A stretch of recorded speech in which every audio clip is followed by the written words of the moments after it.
Não, segura aqui. Segura aqui, pronto. Segura o fone. 11 de julho de 2008. Marco, município de Marco, estou aqui no Hospital de Marco para registrar um momento único e muito importante da minha vida, que é o nascimento do meu filho, Lucas Gabriel. Vamos aqui agora entrar na sala e conhecer o meu filho. Da sala eu estou toda...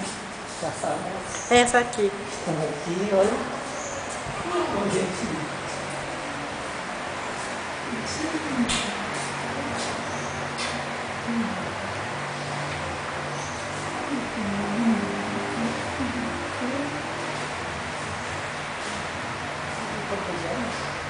Não, pode não. Não vai beijar não, viu?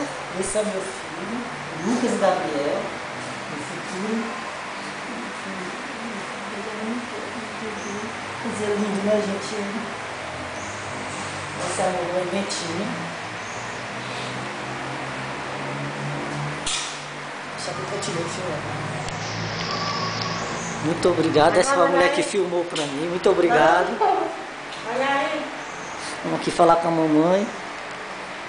Mamãe, como é que você tá, mamãe linda? Tô bem. E o nosso bebê lindo, olha gente, como ele é lindo. Minha irmã Alcione, olha só o meu bebê como é lindo. Eu tô tão feliz. Papai vê esse menino lindo com ele.